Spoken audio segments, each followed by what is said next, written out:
Assalamualaikum warahmatullahi wabarakatuh. Selamat malam, salam sejahtera untuk kita semua. Pertama-tama saya akan memperkenalkan diri saya. Nama saya Ika Amalia dari Universitas Tanjung Pura, Fakultas Ilmu Sosial dan Ilmu Politik, Prodi Ilmu Politik. Akan menjelaskan tentang studi perbandingan politik. Pertama-tama saya akan menjelaskan tentang studi perkembangan politik dewasa kini telah memberikan kontribusi tersendiri dalam perpolitikan dunia. Analisisnya terhadap negara-negara yang dengan sistem politik yang berbeda telah memberikan teori tertentu yang menunjang kesejahteraan hidup, keamanan, dan stabilitas negara. Sub-ilmu politik ini membahas berbagai fenomena negara, baik dalam lingkup mikro seperti aktor individu, lingkup mezo seperti lembaga, dan lingkup makro seperti nagate. Pemahaman teori perbandingan politik yang selalu berkembang di setiap masanya sangat diperlukan untuk membantu menyelesaikan berbagai masalah. Dalam penjelasan kali ini akan memaparkan beberapa yang berkenan dengan perbandingan politik. Membahas perbandingan politik akan lebih baik ketika dimulai dengan membahas dasar-dasar. Studi perbandingan politik seringkali membingungkan, tidak saja bagi para mahasiswa, namun juga para akademisi. Ilmu politik dan ilmu perbandingan politik berkaitan dalam hal teori metode. Teori adalah serangkaian generalisasi yang tersusun secara sistematik, sedangkan metode adalah suatu prosedur atau proses yang menggunakan teknik-teknik dan perangkat tertentu dalam mengkaji sesuatu guna menelaah, menguji, dan mengevaluasi teori. Dalam studi ini, banyak istilah yang terlanjur digunakan secara longgar dan diartikan secara berbeda-beda. Contohnya istilah perbandingan pemerintah, yang biasanya mengacu ke studi tentang berbagai negara bangsa Eropa, dan fokus studi ini adalah tentang lembaga-lembaga beserta segenap fungsi di negara-negara itu, dengan penekanan dan lembaga eksekutif, legislatif, dan yudikatif, serta berbagai organisasi lainnya. Sedangkan studi perbandingan politik mempelajari kegiatan-kegiatan politik dalam cakupan lebih luas, termasuk mengenai pemerintahan dan berbagai lembaga dan juga aneka organisasi yang tidak secara langsung berhubungan dengan pemerintah. Antara lain adalah suku bangsa, masyarakat, asosiasi, dan berbagai perserikatan. Istilah perbandingan politik ini juga diartikan sebagai upaya untuk membandingkan segala bentuk kegiatan politik, baik itu yang berkaitan dengan pemerintahan maupun yang tidak berhubungan dengan pemerintahan. Oleh sebab itu, para spesialis perbandingan politik cenderung mengartikan perbandingan politik sebagai studi tentang segala sesuatu yang berbau politik. Pengertian perbandingan politik yang lebih longgar lagi akan mengubur kriteria penentuan hal-hal apa saja yang layak menjadi objek kajiannya. Kita dapat menggali hubungan ilmu politik dan perbandingan politik dengan bidang-bidang lain, seperti yang dilakukan oleh Ronald H. Chilcott, yang melihat bahwa teori maupun metodenya banyak bersumber dari pemikiran para filsuf politik klasik. Perbandingan politik juga banyak bersumber dari pemikiran para tokoh di awal abad 20 seperti Woodrow Wilson, James Bruegel, dan Carl Friedrich, yang menelaahnya mengarah ke studi formal tentang pemerintahan dan negara.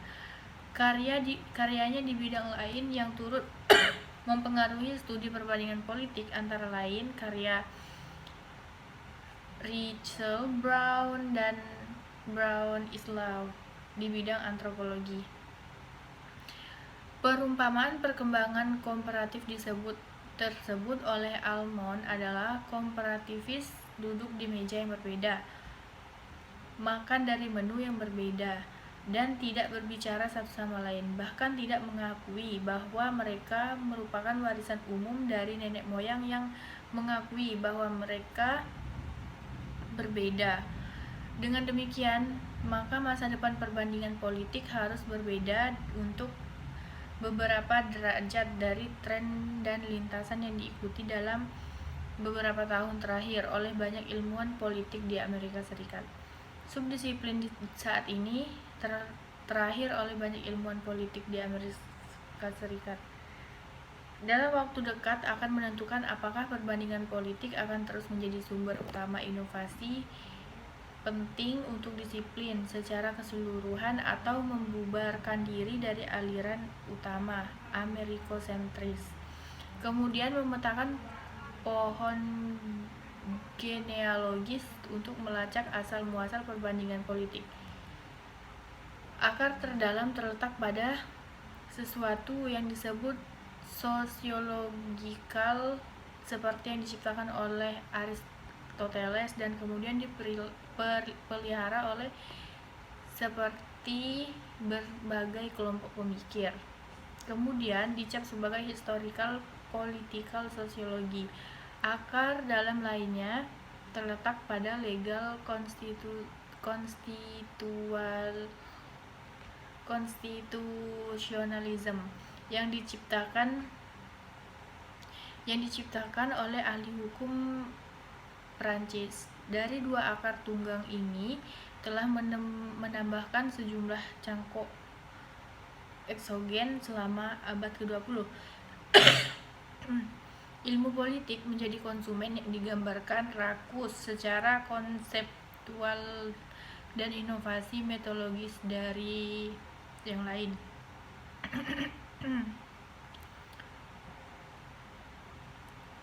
Selanjutnya, untuk memulai mengubah konsep dasar dan sistem klarifikasi yang menjadi salah satu kebutuhan untuk mengendalikan persamaan dan untuk mengidentifikasi perbedaan, alat terbaik untuk langkah tersebut adalah dengan membangun tipe ideal, yakni kombinasi banyak variabel diskrit ke dalam pola kualitatif berulang yang mengundang perhatian dengan perbedaan golongan, bukan perbedaan besarnya.